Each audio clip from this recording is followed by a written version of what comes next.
Welcome to day news. ముందుగా headlines. పలు కీలక నిర్ణయాలకు గ్రీన్ సిగ్నల్ ఇచ్చిన కేబినెట్. ప్రభుత్వ పథకాల అమలు, పోలవరం ప్రాజెక్ట్, అమరావతి నిర్మాణ పనులపై ప్రధాన చర్చ. గత ప్రభుత్వం తనకు ప్రకటించిన ఆర్థిక సాయం అందించకుండా నిర్లక్ష్యం వహించిందని, రాష్ట్ర ప్రభుత్వం నుంచి ఆ ఆర్థిక సాయం ఇప్పించి ప్రోత్సహించాలని పర్వతారోహకుడు రామావత్ చిన్నికృష్ణ విజయవాడ ఎంపీ కేశినేని శివనాథ్ను కోరారు. తెలుగు ప్రజల ఆత్మగౌరవాన్ని ప్రపంచానికి చాటిన వ్యక్తి ఎన్టీఆర్ అని కొనియాడిన ఎమ్మెల్యే గద్దె రామ్మోహన్ ఆ బాధ్యతను మోయవలసిన అవసరం టీడీపీ కార్యకర్తలపై ఉందని వెల్లడి. గత ప్రభుత్వం తనకు ప్రకటించిన ఆర్థిక సాయం అందించకుండా నిర్లక్ష్యం వహించిందని, రాష్ట్ర ప్రభుత్వం నుంచి ఆ ఆర్థిక సాయం ఇప్పించి ప్రోత్సహించాలని పర్వతారోహకుడు రామావత్ చిన్నికృష్ణ విజయవాడ ఎంపీ కేశినేని శివనాథ్ను కోరారు. గురునానక్ కాలనీలో విజయవాడ పార్లమెంట్ కార్యాలయం ఎన్టీఆర్ భవన్లో శుక్రవారం రామావత్ చిన్నికృష్ణ ఎంపీ కేశినేని శివనాథ్ను కలిసి గత ప్రభుత్వంలో తనకి జరిగిన అన్యాయం వివరించారు. అనంతపురం జిల్లా పామిడి మండలం పాల్యం తండాకు చెందిన రామావత్ చిన్నికృష్ణ నాయక్ ఇప్పటి వరకు హిమాలయ పర్వత ప్రాంతంలో రేనాక్ పర్వతాన్ని, జమ్మూ కాశ్మీర్లో బైసరన్ పర్వతాన్ని, 2018లో దక్షిణాఫ్రికాలోని కిలిమంజారో పర్వతాన్ని, రష్యాలోని ఎల్బరస్ పర్వతాన్ని అధిరోహించినట్లు ఎంపీ కేశినేని శివనాథ్కి తెలిపారు. అలాగే high range book of world record multi talented sports person award సాధించిన రామావత్ చిన్నికృష్ణను ఎంపీ కేశినేని శివనాథ్ ప్రత్యేకంగా అభినందించారు. సీఎం నారా చంద్రబాబు నాయుడు దృష్టికి ఈ సమస్యను తీసుకువెళ్లి న్యాయం జరిగే విధంగా కృషి చేస్తానని చెప్పడంతో పాటు అన్ని విధాలుగా అండగా నిలుస్తానని ఎంపీ కేశినేని శివనాథ్ భరోసా ఇచ్చారు. తెలుగు ప్రజల ఆత్మ గౌరవాన్ని ప్రపంచానికి చాటి చెప్పిన తెలుగుదేశం పార్టీ వ్యవస్థాపక అధ్యక్షుడు నందమూరి తారక రామారావు జయంతి, వర్ధంతి కార్యక్రమాలను ఘనంగా చేయవలసిన బాధ్యత తెలుగుదేశం పార్టీ కార్యకర్తలపై ఉందని ఎమ్మెల్యే గద్దె రామ్మోహన్ రావు అన్నారు. అభాగ్యులను ఆదుకోవడానికి పెన్షన్ విధానాన్ని ప్రవేశపెట్టిన ఏకైక నాయకుడు నందమూరి తారక రామారావు మాత్రమేనన్నారు. 35 రూపాయలతో ప్రారంభించిన పెన్షన్ నేడు 6,000 రూపాయలకు చేరుకుందన్నారు. ఎన్టీ రామారావు ప్రవేశపెట్టిన ఈ పథకాన్ని కేంద్ర ప్రభుత్వం భారతదేశ అంతటా నేడు అమలు చేస్తుందని ఎమ్మెల్యే రామ్మోహన్ రావు అన్నారు. ప్రజా నాయకుడు వర్ధంతి కార్యక్రమాన్ని ఘనంగా నిర్వహించాలని పిలుపునిచ్చారు.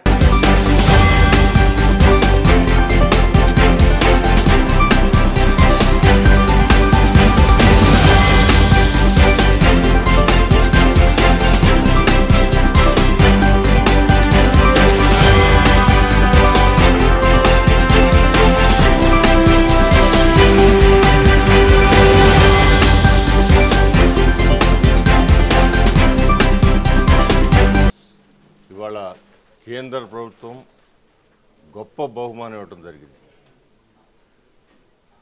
దాన్ని ప్రైవేటీకరణ చేస్తున్నారని చెప్పి గతంలో కూడా తెలుగుదేశం పార్టీ ఆందోళన చేయడం జరిగింది. చేయకూడదని కూడా ధీటుగా చెప్పడం జరిగింది. ఈరోజు కూటమిలో భాగస్వామ్యంగా బీజేపీని లేదా కేంద్ర ప్రభుత్వాన్ని ఒప్పించి ఆ యొక్క స్టీల్ ప్లాంట్ని ఉన్న ఇబ్బందుల నుంచి బయటకు తీసుకురావడానికి సుమారు 10,700 కోట్ల రూపాయలు బ్యాలెన్సింగ్ అమౌంట్గా ఇచ్చి మరలా దాన్ని లాభాల బాటలో నడిపించడానికి చేసే ప్రయత్నం మనస్ఫూర్తిగా ప్రధానమంత్రి గారిని అభినందిస్తున్నాం. అదేవిధంగా దానికోసం కృషి చేసిన చంద్రబాబు గారిని, పవన్ కళ్యాణ్ గారిని ఇద్దరిని కూడా మనస్ఫూర్తిగా అభినందిస్తున్నాం. గతంలో 1999లో కూడా ఇదే పరిస్థితి వస్తే స్టీల్ ప్లాంట్కి ఆ రోజున నేను పార్లమెంట్ సభ్యుడిగా ఉన్నాను. ఎర్రంనాయుడు గారు మాకు పార్లమెంటరీ లీడర్గా ఉన్నారు.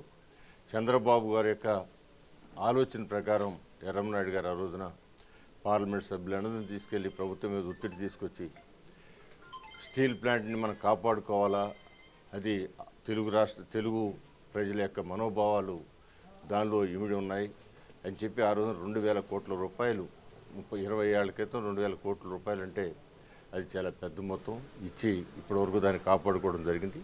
మరలా ఈ అమౌంట్తో మరలా కొన్నాళ్ళు దాన్ని కాపాడుకుని ఈరోజు తూర్పు నియోజకవర్గ శాసనసభ్యులు మాకు చిరకాల మిత్రులు గద్దె రామ్మోహన్ గారు వారి ఆధ్వర్యంలో ఈ నియోజకవర్గంలో ఆయన శాసనసభ్యుడిగా ఉన్నా లేకపోయినప్పటికి కూడా మొదటి నుండి కూడా ఆయన ఒక స్వచ్ఛంద కార్యకర్త, సోషల్ వర్కర్. అధికారం ఉంటేనే పనిచేసే తత్వం కాదు, అధికారం లేనప్పుడు కూడా ప్రజలకి సేవ చేసేటువంటి గొప్ప మనసు ఉన్నటువంటి వ్యక్తి. ఈరోజు మరి ముఖ్యంగా బడుగు బలహీన వర్గాలకి, బీసీలకి ఈ రోజున ఈ నియోజకవర్గంలో ఇస్త్రీ పెట్టెలు కావచ్చు, బండులు కావచ్చు, చిన్న చిన్న చిరు వ్యాపారులకి చిన్న చిన్న బళ్ళు కావచ్చు, ఇలాంటి ఆర్థిక సహాయం. ఎందుకంటే ఇవాళ బడుగు బలహీన వర్గాలకు కావాల్సిందే ఆసరా. ఇదే స్ఫూర్తితో ఈరోజు రాష్ట్ర ప్రభుత్వం బీసీ విభాగం తరఫున 40,000 మందికి రేపు రాబోయే రోజుల్లో కుట్టు మిషన్లు ఇవ్వబోతున్నాం. ప్రతి నియోజకవర్గంలో కూడా జనరిక్ మెడికల్ షాపులు ఇవ్వబోతున్నాం. అదేవిధంగా గొర్రెలు, పాడిగేదల పెంపకానికి యూనిట్లు ఇవ్వబోతున్నాం. గతంలో జగన్మోహన్ రెడ్డి గారు బీసీ నిధులన్నీ కూడా దారి మళ్ళిచ్చారు. కానీ ఈ రోజున ఈ ప్రభుత్వం రామ్మోహన్ గారు ఏదైతే చేస్తూ ఉన్నారో దాన్నే ఈ రోజున రాష్ట్ర ప్రభుత్వం అన్ని గ్రామీణ మారుమూల ప్రాంతాలకు కూడా తీసుకెళ్లబోతున్నాం. సంచార సాధి యాప్ కేంద్ర కమ్యూనికేషన్ శాఖ మంత్రి ప్రారంభించారు. వీటితో పాటు డిజిటల్ భారత నిధి మంత్రి ప్రారంభించారు. ఈ సందర్భంగా ఢిల్లీలో జరిగిన కార్యక్రమాన్ని పవర్ ప్రజెంటేషన్ ద్వారా ప్రదర్శించారు. ప్రభుత్వ పథకాల అమలు, పోలవరం ప్రాజెక్టు, అమరావతి నిర్మాణ పనులను, పేదలకు భూమి పంపిణీ వంటి అంశాలపై ప్రధానంగా చర్చించారు. ముఖ్యమంత్రి చంద్రబాబు నాయుడు అధ్యక్షతన జరిగిన ఈ మంత్రివర్గ సమావేశంలో తల్లికి వందనం పథకం అమలు విషయంపై సీరియస్ డిస్కషన్ నడిచింది. వచ్చే విద్యా సంవత్సరం నాటికి తల్లికి వందనం ఇవ్వాలని కేబినెట్ నిర్ణయించింది. అలాగే కేంద్ర ప్రభుత్వం అమలు చేస్తున్న రాష్ట్ర ప్రభుత్వం తరపున అన్నదాత సుఖీభవ వేయాలని నిర్ణయించారు. ఇక పోలవరం డయాఫ్రమ్ వాల్ను వెంటనే ప్రారంభించామని నిర్ణయించారు. రాజధాని అమరావతి పనులు కూడా వెంటనే ప్రారంభమవుతాయని ముఖ్యమంత్రి చంద్రబాబు నాయుడు ఈ కేబినెట్ భేటీలో చెప్పారు. గ్రామీణ ప్రాంతాలలో 3 సెంట్లు, పట్టణ ప్రాంతంలో 2 సెంట్లు స్థలం పేదలకు ఇచ్చేందుకు వెంటనే ఏర్పాట్లు చేయాలని అధికారులను ముఖ్యమంత్రి ఆదేశించారు. The future holds for not only our sector but for a connected India, a vibrant India, a futuristic India. My friends from the media and all members present here today that are instrumental in creating the new envisioned India on the basis of our telecom sector. It indeed is my pleasure today to be here at this function where we unveil 3 very critical aspects of our telecom universe. On the one hand, ensuring that good afternoon. ఈరోజు ఇప్పుడే చూశారు మీరు, మన honourable minister గారు 3 ఇనిషియేటివ్స్ని inaugurate చేశారు. మీరు last 2024 year చూస్తే 164 billion digital transactions happened in India. 164 billion, ఒక బిలియన్ అంటే 100 crores. So 164 into 100 crores. మన తర్వాత చైనా, అమెరికా ఇట్లాంటి 4-5 కంట్రీలు కలిపితే కూడా ఇన్ని కాలే. సో మన దేశంలో డిజిటల్ ట్రాన్సాక్షన్స్ అంత ఎక్కువగా జరుగుతున్నాయి. కానీ ఇంకా కొన్ని విలేజెస్లో కనెక్టివిటీ లేదు, అది ఓపెన్ సీక్రెట్. ఇట్లా మనకు ప్రతి విలేజ్కి కనెక్టివిటీ ఇవ్వాలంటే దానికి కావాల్సిన ఇన్ఫ్రాస్ట్రక్చర్ ప్రతి ఆపరేటర్ నుంచి పెట్టాలంటే కొంచెం ఖర్చుతో కూడుకున్న పని. అందుకని డిజిటల్ భారత్ అనేది ఏం చేస్తుందంటే వాళ్ళ వైపు నుంచి డబ్బులు ఇచ్చి టవర్లు పెట్టించారు కదా, ఎవరి దగ్గర అయితే మన బిఎస్ఎన్ఎల్, ఎయిర్టెల్ అండ్ జియో. వోడాఫోన్ ఈ స్కీమ్లో లేదు. ఈ డిజిటల్ భారత్ అనేది ఎర్లియర్ కాల్డ్ యుఎస్ఓ ఫండ్. ఈ స్కీమ్లో ఈ 3 ఆపరేటర్లు ఉన్నారు, బిఎస్ఎన్ఎల్, ఎయిర్టెల్ అండ్ జియో. ఈ 3 పెట్టిన టవర్స్ నుంచి ఏ ఒక్కరి టవర్ ఉన్నా కూడా మిగతా వాళ్ళ కస్టమర్లు దాని నుంచి ఫోన్ చేసుకునే విధంగా ఈరోజు ఇంట్రా సర్కిల్ రోమింగ్ వచ్చేసి స్టార్ట్ అవుతుంది అన్నమాట. సో ఎస్పెషలీ ఇదేంటంటే మనకు అల్లూరు సీతారామరాజు డిస్ట్రిక్ట్, మన్యం డిస్ట్రిక్ట్ ఇట్లాంటి ఏరియాల్లో మనకు కవర్ కాని విలేజ్లు ఎక్కువ ఉన్నాయి. సో అట్లాంటి దగ్గర ఇది చాలా యూస్ఫుల్గా ఉంటుంది. మీరు ఇటీవల మనకు ఫ్లడ్స్ వచ్చాయి కదా, ఆ ఫ్లడ్స్ టైంలో కూడా ఇది ఇది యూజ్ చేస్తుంటాం. అంటే ఫ్లడ్స్ వచ్చినప్పుడు ఒకరి టవర్ పనిచేస్తుంది, మిగతా వాళ్ళ టవర్ పనిచేయలేదు అనుకోండి, వేరే కస్టమర్లు కూడా ఈ టవర్ ద్వారా కాల్స్ చేయొచ్చు. అట్లాంటి ఫెసిలిటీ అంటే కస్టమర్కి తెలియకుండానే. హంసధ్వని చారిటబుల్ ట్రస్ట్ ఆధ్వర్యంలో ప్రతి సంవత్సరం నిర్వహించే శ్రీ త్యాగరాజ ఆరాధనలో భాగంగా తిరువయ్యూరులో జరుగుతున్న విధంగా సనాతన వైదిక సాంప్రదాయాల్లో శ్రీ త్యాగరాజ స్వామి ఉత్సవమూర్తికి పంచామృతాభిషేకం నిర్వహించనున్నట్లు బ్రహ్మశ్రీ డాక్టర్ యనమండ్ర శ్రీనివాస శర్మ, రాంపల్లి గోపీకృష్ణ శర్మ తెలియజేశారు. త్యాగరాజ స్వామి హృదయాన్ని హత్తుకునే విధంగా ధార్మిక ఉపన్యాసాలు, హరికథ రూపంలో కూడా సాంస్కృతిక కార్యక్రమాలు నిర్వహించడం జరుగుతుందన్నారు. గత 10 సంవత్సరాలుగా ట్రస్ట్ ఆధ్వర్యంలో నిర్వహిస్తున్న కార్యక్రమాల్లో భాగంగా ఈ సంవత్సరం పడమటలోని శ్రీ మరకత రాజరాజేశ్వరి క్షేత్రంలో ఎంతో పేరు ప్రఖ్యాతులు ఉన్న కళాకారులతో ఉపన్యాసం, వేణుగాన కచేరీ, సంగీత సాహిత్య వైశిష్యం, అందులో ఉపాసన మార్గాలు మొదలైన విశేష కార్యక్రమాలు ఉంటాయని చెప్పారు. తాడిగడప ఎల్వి గార్డెన్స్లోని లక్ష్మీ వెంకటేశ్వర స్వామి దేవస్థానం నందు శ్రీ సద్గురు త్యాగరాజ స్వామి ఆరాధన మహోత్సవాల బ్రౌచర్ను హంసధ్వని చారిటబుల్ ట్రస్ట్ ఆధ్వర్యంలో ఆవిష్కరించారు. ఈ కార్యక్రమంలో బ్రహ్మశ్రీ డాక్టర్ యనమండ్ర శ్రీనివాస శర్మ, రాంపల్లి గోపీకృష్ణ శర్మ, దేవులపల్లి వెంకట అనంత రామశాస్త్రి పాల్గొన్నారు. ఈ సందర్భంగా కార్యక్రమ వివరాలను తెలియజేశారు. ఈ నెల 18వ తేదీ నుండి 23వ తేదీ వరకు పడమటిలోని శ్రీ మరకత రాజరాజేశ్వరి క్షేత్రం నందు శ్రీ శ్రీ శ్రీ గణపతి సచ్చిదానంద స్వామివారు మరియు శ్రీ దత్త విజయనంద తీర్థ స్వామివార్ల దివ్య ఆశీస్సులతో ఈ ఆరాధన మహోత్సవాలు నిర్వహించనున్నట్లు తెలియజేశారు. పవిత్ర మార్గంలో ఎందరో మహనీయులు తరించి భావితరాలకు దిశానిర్దేశం చేసిన వారిలో అగ్రగణ్యుడు శ్రీ రామనామ రసపానముచే తమ జీవితంలో సార్థకం చేసుకున్న మహనీయులు శ్రీ సద్గురు త్యాగరాజ స్వామి అని గుర్తు చేశారు. తిరువయ్యూరులో జరుగుతున్న విధంగా సనాతన వైదిక సంప్రదాయంలో శ్రీ త్యాగరాజ స్వామి ఉత్సవాలు నిర్వహించనున్నట్లు చెప్పారు. అదేవిధంగా స్వామివారు ఉపదేశించినట్లు సంగీత సాహిత్య మేళవింపుగా ప్రతిరోజు సాయంత్రం ప్రముఖ సాహిత్యవేత్తలతో సంగీత సాహిత్య అంశాలపై ప్రవచనాలు నిర్వహించనున్నట్లు తెలియజేశారు. మొదటి రోజు వైదిక పద్ధతిలో పంచరత్న కీర్తనల గానము, స్వామివారికి పంచామృతాలతో అభిషేకం, పుష్పార్చన, నీరాజన, మంత్రపుష్ప సమర్పణ, సాయంత్రం వేళ శ్రీ మూలుకుట్ల బ్రహ్మానంద శాస్త్రితో ఉపన్యాసం ఉంటుందని చెప్పారు. స్వామివారి ఇతి ఆరాధన కూడా ఉంటుందన్నారు. 19వ తేదీన సంగీతంలో జ్ఞాన దృష్టి అనే అంశంపై శ్రీ యనమండ్ర శ్రీనివాస శర్మ ప్రవచనం ఉంటుందని చెప్పారు. ఈ కార్యక్రమానికి సంబంధించిన మరిన్ని వివరాలు వారు వెల్లడించారు. ఈ కార్యక్రమంలో ఎంతో పేరు ప్రఖ్యాతులు గల కళాకారులు, ఉపన్యాసకులు పాల్గొంటున్నారని వారు పేర్కొన్నారు. శ్రీరామ దర్శనాపేక్షే త్యాగరాజాఖ్య యోగిరాట్ రాగతాళోదితా కృత్వా కృతీ శిష్యాన్ వ్యబోధయత్. శ్రీ త్యాగరాజ సద్గురవే నమః. హంసధ్వని చారిటబుల్ ట్రస్ట్ అనేటువంటి సంస్థ 2019లో వ్యవస్థాపన చేయబడింది.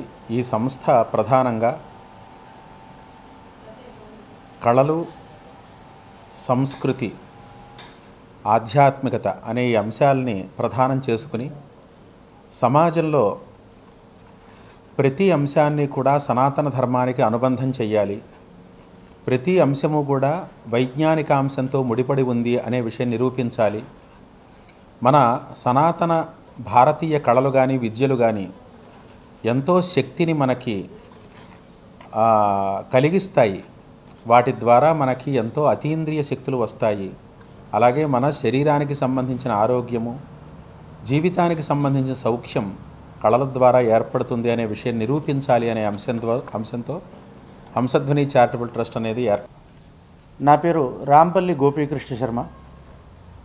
హంసధ్వని చారిటబుల్ ట్రస్ట్ తరపున గత 10 ఏళ్లుగా సంగీత సాహిత్య సమ్మేళనంతో శ్రీ త్యాగరాజస్వామి వారి ఆరాధన ఉత్సవాలు జరుగుతున్నాయి. అయితే ఎక్కడ చూసినా ఆరాధన ఉత్సవాలు అనే పేరుతో కేవలం సంగీత కార్యక్రమాలు మాత్రమే జరుగుతున్నాయి. కానీ త్యాగరాజస్వామి వారు ఒక నాదయోగి. ఆ యోగికి తిరువయ్యూరులో ఎట్లాగైతే జరుగుతున్నాయో సనాతన వైదిక సంప్రదాయ పద్ధతిలో హంసధ్వని చారిటబుల్ ట్రస్ట్చే గత 10 ఏళ్లుగా ఈ కార్యక్రమాలు సనాతన వైదిక పద్ధతిలో నిర్వహింపబడుతూ అలాగే శ్రీ త్యాగరాజ స్వామివారి అంతరంగాన్ని ఆవిష్కృతం చేస్తూ సంగీత సాహిత్య మేళవింపుగా ఈ కార్యక్రమాలు జరుగుతున్నాయి. అందుకనే ప్రతి సంవత్సరము ఈ కార్యక్రమాల్లో కేవలం సంగీత కచేరీలు మాత్రమే కాకుండా త్యాగరాజ స్వామివారి హృదయాన్ని ఆవిష్కరించేట్లుగా గొప్పవైనటువంటి ధార్మిక ఉపన్యాసాలు, హరికథా రూపములలో కూడా ఈ యొక్క సాంస్కృతిక కార్యక్రమాలు నిర్వహింపబడుతూ ఉన్నాయి. అందులో భాగంగానే ఈ సంవత్సరము శ్రీ మరకత రాజరాజేశ్వరి దేవాలయం పటమట విజయవాడ నగరమందు సంగీత సాహిత్యాలకు ప్రస్తుతం ఉభయ తెలుగు రాష్ట్రాల్లో నడిబొడ్డుగా విలసిల్లుతున్నటువంటి ఈ విజయవాడ నగరంలో చేద్దామని భగవత్ సంకల్పం కలిగింది. అందులో భాగంగానే పేరెన్నిక కలిగినటువంటి కళాకారుల చేత శ్రీ మల్లాది సూరిబాబు గారు, అట్లాగే విష్ణుభట్ల సిస్టర్స్ మోదమూడి సుధాకర్ గారు చెన్నై నుంచి ఈ ట్రస్ట్. నమస్కారం అండి, నా పేరు దేవులపల్లి రామశాస్త్రి. హంసధ్వని చారిటబుల్ ట్రస్ట్ కార్యవర్గం ఇంతకుముందు కార్యవర్గ ప్రతినిధిగా గోపీకృష్ణ గారు చెప్పినట్టుగా గత 10 ఏళ్ల నుంచి త్యాగరాజ స్వామి ఆరాధనోత్సవాలు జరుగుతున్నాయి. గత 9 ఏళ్లుగా ఈ కార్యక్రమం కొవ్వూరు పరిసర ప్రాంతాల్లో జరపడం జరుగుతుంది. ఈ సంవత్సరమే మొదటిసారిగా విజయవాడ, ఆంధ్రప్రదేశ్ నడిబొడ్డుగా విజయవాడలో జరపడం జరుగుతుంది. ఇందుకు గాను ఈ వేదికని మాకు ఇవ్వడానికి అంగీకరించిన స్వామీజీ గణపతి సత్యనారాయణ స్వామీజీ వారికి మేము ఎంతో కృతజ్ఞతలు జరుపుతున్నాం. మొన్న 3వ తారీఖున మా ట్రస్ట్ తరపున గురుదేవులు శ్రీనివాస్ శర్మ గారు కార్యవర్గ సభ్యులుగా మేమందరం కూడా గణపతి సత్యనారాయణ స్వామి వారిని కలుసుకోవడం జరిగింది. వారి కూటమి ప్రభుత్వం వచ్చాక 52వ డివిజన్లో అభివృద్ధి పనులు వేగంగా జరుగుతున్నాయని డివిజన్ కార్పొరేటర్ ఉమ్మడి వెంకటేశ్వరరావు చంటి వెల్లడించారు. గత ప్రభుత్వంలో 52వ డివిజన్ అభివృద్ధి పట్ల అప్పటి ప్రజాప్రతినిధులు, అధికారులు నిర్లక్ష్యం వహించారని స్పష్టం చేశారు. పశ్చిమ నియోజకవర్గం 52వ డివిజన్ హేమాసింగ్ వీధిలో డ్రైన్లు, మెట్లు నిర్మాణ పనులకు శుక్రవారం డివిజన్ కార్పొరేటర్ ఉమ్మడి చంటి శంకుస్థాపన చేశారు. భూమి పూజ చేసి పనులను ప్రారంభించారు. ఈ సందర్భంగా చంటి మాట్లాడుతూ సుమారు 13,05,000 రూపాయల నిధులతో హేమాసింగ్ వీధిలోని మెట్లు, డ్రైన్లు నిర్మాణ పనులు ప్రారంభించినట్లు తెలియజేశారు. కూటమి ప్రభుత్వం వచ్చాక ఎమ్మెల్యే సుజనా చౌదరి, ఎంపీ కేసినేని చిన్ని సహాయ సహకారాలతో అభివృద్ధి పనులు వేగంగా జరుగుతున్నాయన్నారు. కొండ దిగువ ప్రాంతంలో పనిచేయడానికి కాంట్రాక్టర్లు వస్తున్నారని, కొండ ప్రాంతంలో పనులు చేయడానికి కాంట్రాక్టర్లు ముందుకు రాకపోవడానికి అనేక కారణాలు ఉన్నాయన్నారు. కొండ ప్రాంతంలో ప్రజల కష్టాలను చూసైనా కాంట్రాక్టర్లు పనులు చేయడానికి ముందుకు రావాలన్నారు. కొండ ప్రాంతంలో పనులు చేసిన కాంట్రాక్టర్లకు ముందస్తుగా బిల్లులు చెల్లించే వసూలుబాటు ఉందన్నారు. కొండ ప్రాంతంలో డ్రైన్లు, మెట్లు నిర్మాణ పనులకు ముందుకు వచ్చిన కాంట్రాక్టర్ నరసింహారావును అభినందించారు. ఈ కార్యక్రమంలో AE Ramakrishna, ward immunities secretary Venkatesh, contractor Pothina Narasimharao, Amara Gopalakrishna, రావిచెర్ల చంటి, నరేంద్ర, గుండు శ్రీను, సుబ్బారావు తదితరులు పాల్గొన్నారు. మరి అందరికీ శుభోదయం అండి. మరి ఈరోజు 52వ డివిజన్లో యామ్సింగ్ సందులో కాలువల మెట్లు బాగు చేసే కార్యక్రమం నిర్వహిస్తూ ఉన్నాం. మరి కూటమి ప్రభుత్వం వచ్చాక పనులన్నీ కూడా వేగవంతమైనాయి. ఎందుకంటే మరి గతంలో వైసీపీ ప్రభుత్వంలో మరి అంత ప్రాధాన్యత 52వ డివిజన్కి ఇవ్వలేదు. ఇప్పుడు మాత్రం మరి ఎమ్మెల్యే గారి సహకారం, అదేవిధంగా ఎంపీ గారి సహకారాలతో ప్రత్యేకమైన శ్రద్ధ తీసుకొని 52వ డివిజన్లో పనులు వేగవంతం చేస్తూ ఉన్నారు.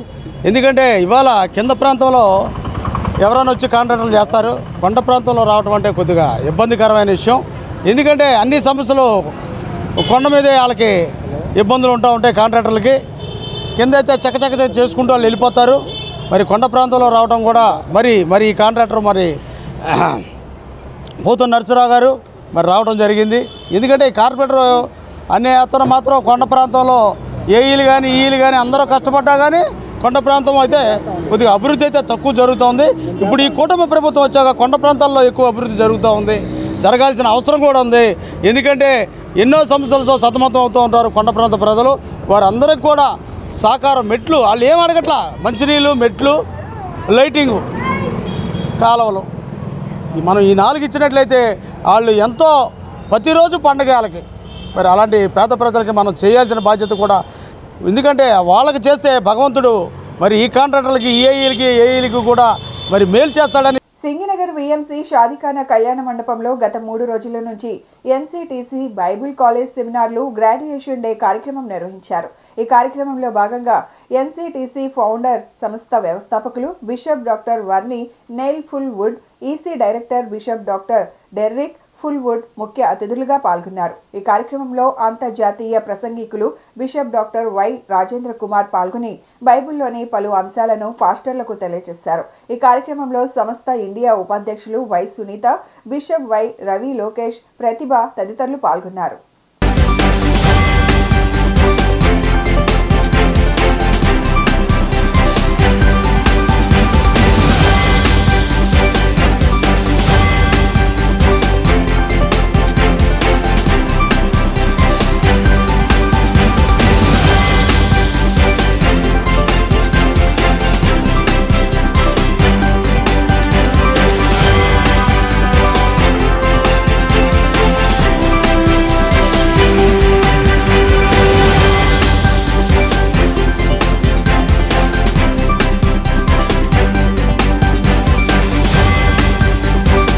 Bishop Dr.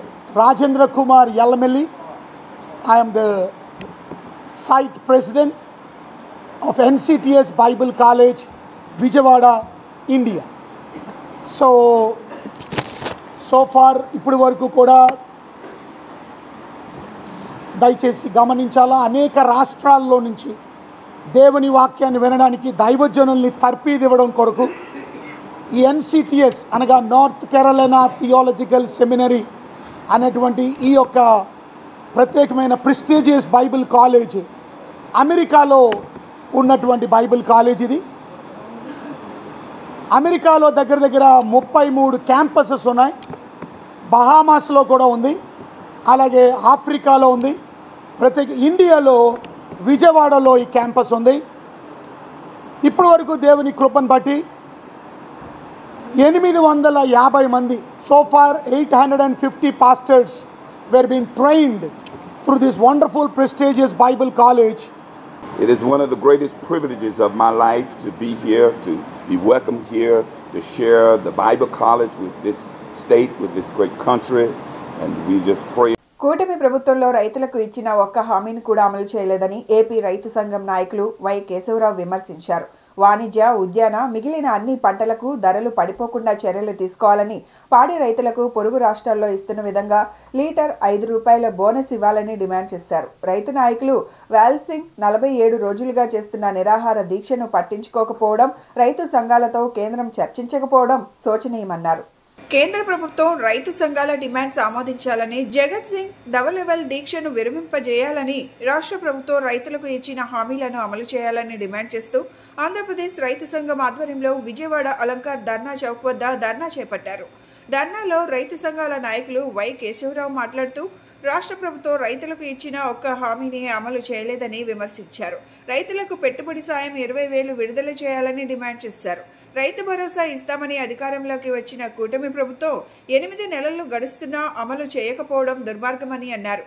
వాణిజ్య, ఉద్యాన, మిగిలిన అన్ని పంటలకు ధరలు పడిపోకుండా చర్యలు తీసుకోవాలని అన్నారు. పాడి రైతులకు పొరుగు రాష్ట్రాలలో ఇస్తున్న విధంగా లీటర్ 5 రూపాయల బోనస్ ఇవ్వాలని డిమాండ్ చేశారు.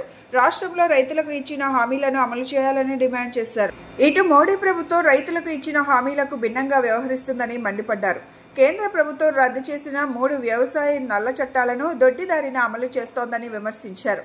రైతు నాయకులు వాల్సింగ్ 47 రోజులుగా చేస్తున్న నిరాహార దీక్షను పట్టించుకోకపోవడం, రైతు సంఘాలతో చర్చించకపోవడం శోచనీయమన్నారు. ఎన్నో కష్టాలు ఎదుర్కొంటున్నారు. ఇరిగేషన్ వనరులు అనేటువంటి సన్నకారు చిన్నకారు రైతులకు పెద్దగా ప్రయోజనకరంగా ఉండేటువంటి వనరులు 8ని కూడా తెలుగుదేశం ప్రభుత్వం చేపట్టలేదు. 20,000 రూపాయలు పెట్టుబడి సహాయం రైతాంగానికి ఇస్తామని చెప్పి వాగ్దానం చేసినటువంటి చంద్రబాబు ప్రభుత్వం దాన్ని పూర్తిగా గాలికి వదిలేసింది. విద్యుత్తు ఒప్పందాన్ని మేము రద్దు చేస్తామని చెప్పి వాగ్దానం చేసినటువంటి తెలుగుదేశం ఆ పని చేయడానికి పూనుకోలేదు. అదేమంటే మేము చేసింది కాదు, ఇది జగన్మోహన్ రెడ్డి చేసింది అని చెప్పి జగన్మోహన్ రెడ్డి మీదకు నెట్టేసేదానికోసం పూనుకుంటుంది. ఇదేం కుదరదు. విద్యుత్ భారాలు తగ్గించాలి, అదే రకంగా 20,000 రూపాయలు పెట్టుబడి సహకారం అందించాలి. వ్యవసాయానికి అవసరమైనటువంటి మీటర్లన్నీ కూడా, బోర్లకి మీటర్లు ఏదైతే నిరాకరిస్తున్నారో దాన్ని వెంటనే ఇవ్వాలని చెప్పేసి మేము డిమాండ్ చేస్తున్నాం. దేశవ్యాప్తంగా జరిగేటువంటి రైతాంగ ఉద్యమంలో, ఢిల్లీ పరిసర ప్రాంతాల్లో జరిగేటువంటి రైతాంగ ఉద్యమంలో భాగంగా ఉన్నాం. రాష్ట్ర ప్రభుత్వం అధికారంలోకి వచ్చే రోజున అనేక హామీలు ఇచ్చింది రాష్ట్ర రైతాంగానికి. కానీ ఆ హామీల్లో 8 మాసాలు అయినప్పటికీ ఒక్కటి కూడా అమలు పరచలేదు. పెట్టుబడి సహాయం 20,000 ఇస్తామన్నారు. 8 మాసాలు అయిపోయింది, ఇంతవరకు ఇవ్వలేదు. ఎప్పుడు ఇస్తారో లేదో తెలియదు, రైతాంగం ఎదురు చూస్తూ ఉన్నారు. అట్లాగే సాగునీటి ప్రాజెక్టులకి 15,000 కోట్ల రూపాయలు బడ్జెట్లో కేటాయించామన్నారు. కానీ ఒక్క ప్రాజెక్టుకి కూడా నిధులు విడుదల చేయలేదు. అంకెలైతే కేటాయించారు, నిధులు విడుదల చేయలేదు. ఏ ప్రాజెక్టు దగ్గర పనులు సాగనటువంటి స్థితి ఉన్నది. అట్లాగే మార్కెట్లో వచ్చినటువంటి పంటలు 20,000 రూపాయలు అమ్ముతున్నటువంటి మిర్చి ఈ రోజున 9,000కి 10,000కి పడిపోయింది. 10,000 అమ్మేటువంటి పత్తి 7,000కి పడిపోయింది. కందులు అసలు కొనే దిక్కు లేకుండా ఉన్నాయి. ఉల్లిపాయలు టమోటాలు కూడా ఇక్కడ చూస్తే 30 రూపాయలు 40 రూపాయలు అమ్ముతూ ఉన్నాయి.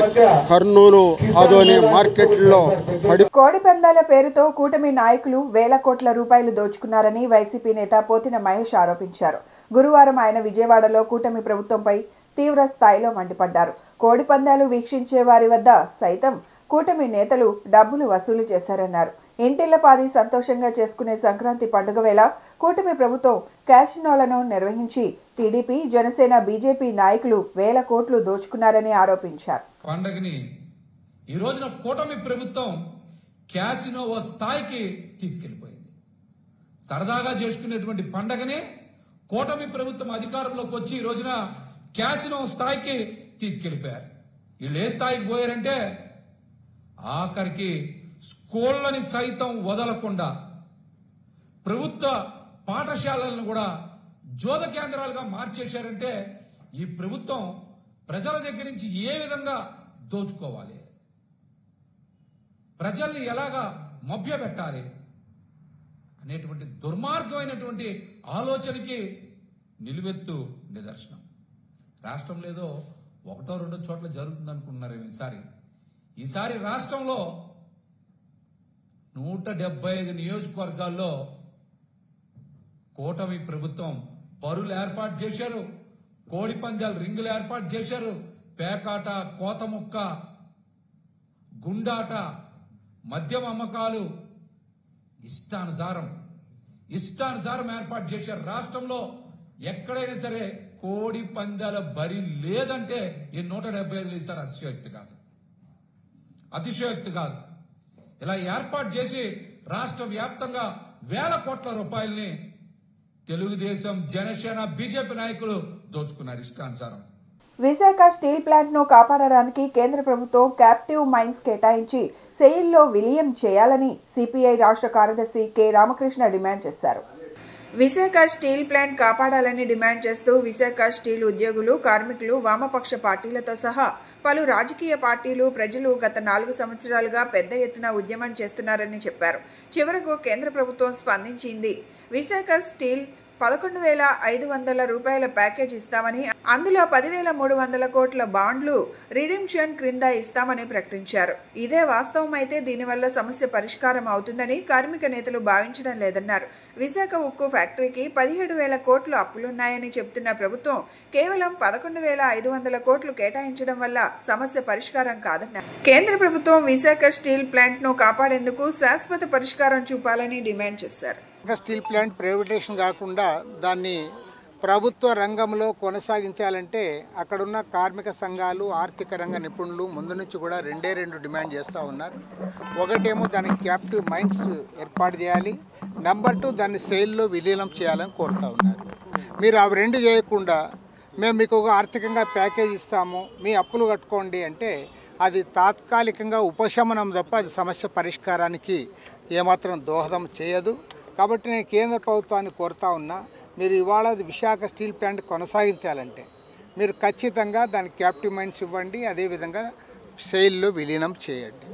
మీరు పక్కనే అనకాపల్లి దగ్గర ప్రైవేటు మిట్టల్ ఆధ్వర్యంలో ఏదైతే విశాఖ అక్కడ స్టీల్ ఫ్యాక్టరీ వస్తే దానికి క్యాప్టివ్ మైన్స్ ఇస్తామంటా ఉన్నారు. 70,000 కోట్ల రూపాయలు పెట్టుబడులు వస్తాయి, వాళ్ళకి క్యాప్టివ్ మైన్స్ ఇవ్వండి, లేదా వాళ్ళకి అన్ని రకాల సౌకర్యాలు కల్పించండి అని చెప్పి మాట్లాడుతూ ఉన్నారు. మన రాష్ట్ర పెద్దలు కూడా కొంతమంది ఎంపీలు కూడా దిగజారి మాట్లాడుతూ ఉన్నారు. కాబట్టి నేను ప్రత్యక్షంగా వాళ్ళని అడుగుతా ఉన్నా, ఇవాళ రాష్ట్రంలోనే కాదు భారతదేశంలోనే విశాఖ స్టీల్ అంటే బ్రాండ్ ఇమేజ్ ఉంది. టాటా స్టీల్ కంటే కూడా ఇది ఇంకా పైభాగంలో ఉంది. అలాంటి దాన్ని మీరు గాలికి వదిలేసి ప్రైవేటు సంస్థకు, మిట్టల్ సంస్థకు మీరు అందరూ కూడా వంతపాడుతూ ఉన్నారు. కాబట్టి నేను కోరేది ఏమంటే దీనికి శాశ్వతంగా సమస్య పరిష్కారం కావాలి. ఆ పరిష్కారం జరగాలంటే మాత్రం క్యాప్టివ్ మైన్స్ ఇవ్వాలి, సెయిల్లో విలీనం చేయాలి. అది చేసేంత వరకు కూడా మా పోరాటం కొనసాగుతుంది. బులెటిన్ ముగించే ముందు హెడ్లైన్స్ మరొకసారి. పలు కీలక నిర్ణయాలకు గ్రీన్ సిగ్నల్ ఇచ్చిన కేబినెట్. ప్రభుత్వ పథకాల అమలు, పోలవరం ప్రాజెక్ట్, అమరావతి నిర్మాణ పనులపై ప్రధాన చర్చ. గత ప్రభుత్వం తనకు ప్రకటించిన ఆర్థిక సాయం అందించకుండా నిర్లక్ష్యం వహించిందని, రాష్ట్ర ప్రభుత్వం నుంచి ఆ ఆర్థిక సాయం ఇప్పించి ప్రోత్సహించాలని పర్వతారోహకుడు రామావత్ చిన్నికృష్ణ విజయవాడ ఎంపీ కేశినేని శివనాథ్ను కోరారు. తెలుగు ప్రజల ఆత్మగౌరవాన్ని ప్రపంచానికి చాటిన వ్యక్తి ఎన్టీఆర్ అని కొనియాడిన ఎమ్మెల్యే గద్దె రామ్మోహన్ ఆ బాధ్యతను మోయవలసిన అవసరం టీడీపీ కార్యకర్తలపై ఉందని వెల్లడి. ఇవి ఈనాటి bulletin updates. Keep watching the news.